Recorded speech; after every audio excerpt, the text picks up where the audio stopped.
क्या सच में भगवान श्री कृष्ण ने कहा था कि हजारों लोगों में केवल एक ही उन्हें जान पाता है? और आखिर ऐसा क्या रहस्य है 7वें अध्याय में जिसे जानने के बाद इंसान का जीवन बदल सकता है? आज हम जानेंगे भगवत गीता के 7वें अध्याय ज्ञान विज्ञान योग का वह दिव्य ज्ञान जहाँ श्री कृष्ण अर्जुन को बताते हैं कि यह पूरा संसार कैसे उनकी शक्ति से चल रहा है, लेकिन फिर भी लोग उन्हें पहचान क्यों नहीं पाते। श्री भगवान बोले, हे पार्थ, अनन्य प्रेम से मुझ में आसक्ति चित्त तथा अनन्य भाव से मेरे प्राण होकर योग में लगा हुआ तो इस प्रकार से संपूर्ण विभूति बल ऐश्वर्य आदि गुणों से युक्त सबके आत्म रूप मुझको संशय रहित जानेगा, उसको सुन। मैं तेरे लिए इस विज्ञान सहित तत्व ज्ञान को संपूर्णतया कहूँगा, जिसको जानकर संसार में फिर और कुछ भी जानने योग्य शेष नहीं रह जाता।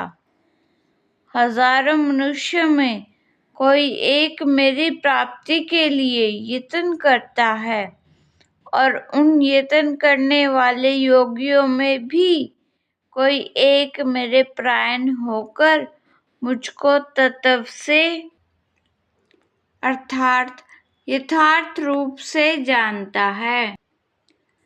पृथ्वी, जल, अग्नि, वायु, आकाश, मन, बुद्धि और अहंकार भी इस प्रकार यह 8 प्रकार से विभाजित मेरी प्रकृति है। यह 8 प्रकार के भेदों वाली तो अपरा अर्थात मेरी जड़ प्रकृति है। और हे महाभावों, इससे दूसरी को जिससे यह संपूर्ण जगत धारण किया जाता है, मेरी जीव रूपा परा अर्थात चेतन प्रकृति जान। अगर आपको जीवन का सबसे बड़ा रहस्य पता चल जाए तो क्या होगा? हे अर्जुन, तू ऐसा समझ कि संपूर्ण भूत इन दोनों प्रकृतियों से ही उत्पन्न होने वाला है और मैं संपूर्ण जगत का प्रभव तथा प्रलय हूँ, अर्थात संपूर्ण जगत का मूल कारण हूँ। हे धनंजय, मुझसे भिन्न दूसरा कोई भी परम कारण नहीं है। यह संपूर्ण जगत सूत्र में सूत्र के मणियों के सदृश मुझ में गुथा हुआ है। हे अर्जुन, मैं जल में रस हूँ, चंद्रमा और सूर्य में प्रकाश हूँ, संपूर्ण वेदों में ओंकार हूँ, आकाश में शब्द और पुरुषों में पुरुष तत्व हूँ। मैं पृथ्वी में पवित्र, गंध और अग्नि में तेज हूँ तथा संपूर्ण भूतों में उनका जीवन हूँ और तपस्वियों में तप हूँ। हे अर्जुन, तू संपूर्ण भूतों का सनातन बीज मुझको ही जान। मैं बुद्धिमानों की बुद्धि और तेजस्वियों का तेज हूँ। हे भरत श्रेष्ठ, मैं बलवानों का आसक्ति और कामनाओं से रहित बल अर्थात सामर्थ्य हूँ और सब भूतों में धर्म के अनुकूल अर्थात शास्त्र के अनुकूल काम हूँ।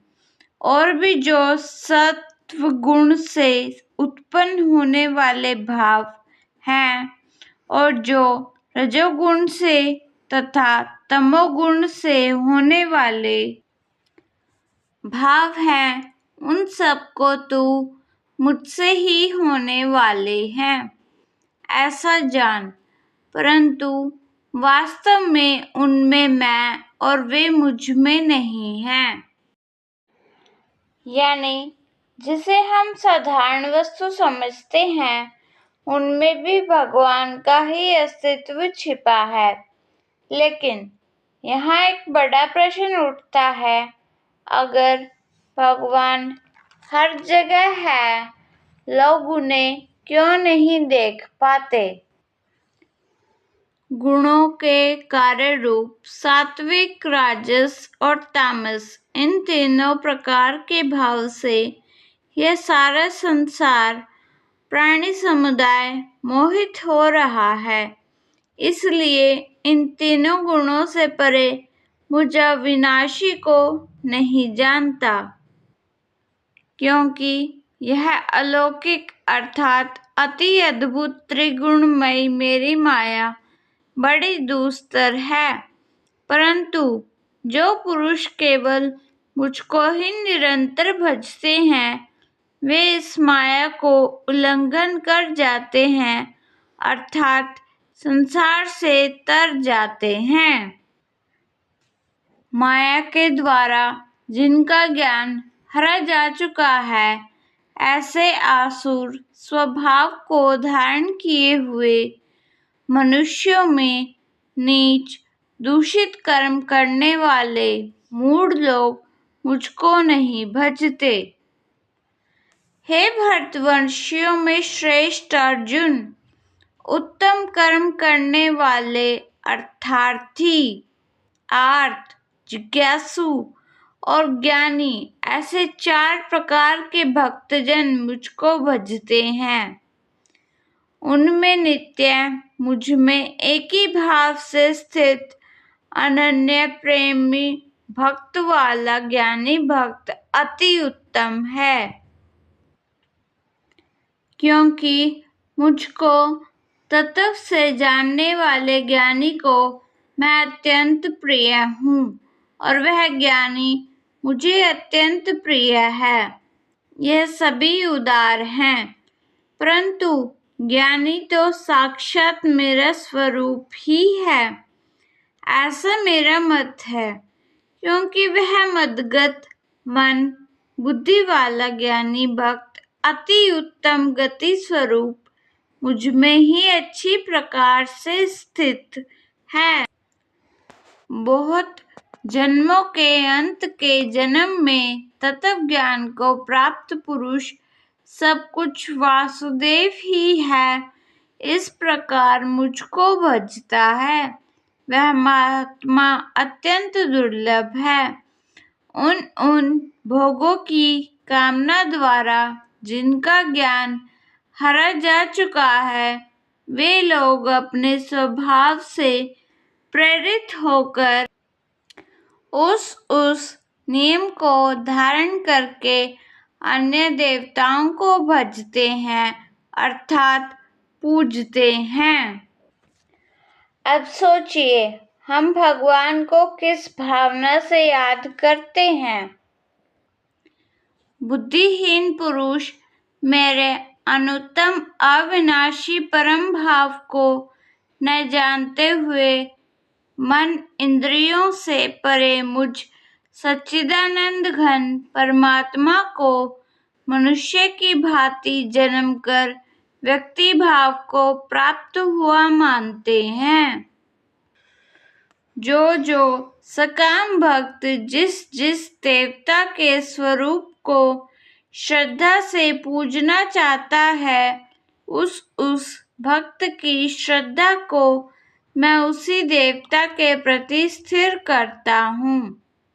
वह पुरुष उस श्रद्धा से युक्त होकर उस देवता का पूजन करता है और उस देवता से मेरे द्वारा ही विधान किए हुए उन इच्छित भोगों को निसंदेह प्राप्त करता है।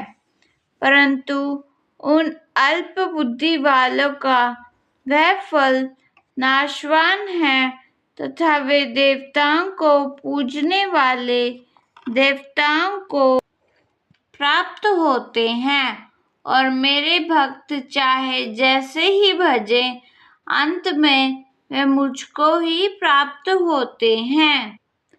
अपनी योग माया से छिपा हुआ मैं सबके प्रत्यक्ष नहीं होता, इसलिए यह ज्ञानी जन समुदाय मुझ जन्म रहित अविनाशी परमेश्वर को नहीं जानता, अर्थात मुझको जन्मने मरने वाला समझता है। हे अर्जुन, पूर्व में व्यतीत हुए और वर्तमान में स्थित तथा आगे होने वाले सब भूतों को मैं जानता हूँ, परंतु मुझको कोई भी श्रद्धा भक्ति रहित पुरुष नहीं जानता। हे भरतवंशी अर्जुन, संसार में इच्छा और द्वेष से उत्पन्न सुख दुख आदि द्वंद्व रूप मोह से संपूर्ण प्राणी अत्यंत अज्ञात को प्राप्त हो रहे हैं, परंतु निष्काम भाव से श्रेष्ठ कर्मों का आचरण करने वाले जिन पुरुषों का पाप नष्ट हो गया है, वे राग द्वेष जनित द्वंद्व रूप मोह से मुक्त दृढ़ निश्चयी भक्त मुझको सब प्रकार से भजते हैं। जब मेरे शरण होकर जरा और मरण से छूटने के लिए यत्न करते हैं, वे पुरुष उस ब्रह्म को, संपूर्ण अध्यात्म को, संपूर्ण कर्म को जानते हैं।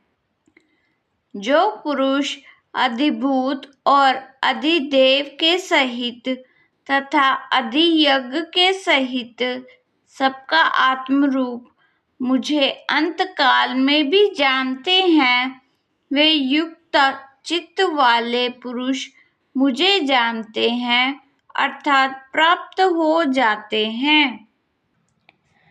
कृष्ण का 7वां अध्याय हमें सिखाता है कि भगवान केवल मंदिरों में नहीं, बल्कि इस पूरे संसार के कण कण में है।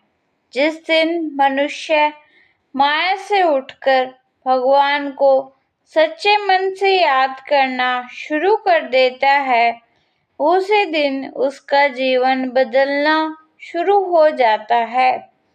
अगर आप भी श्री कृष्ण के इस दिव्य ज्ञान को अपने जीवन में अपनाना चाहते हैं, तो वीडियो को लाइक करें, चैनल को सब्सक्राइब करें और कमेंट में जय श्री कृष्णा जरूर लिखें।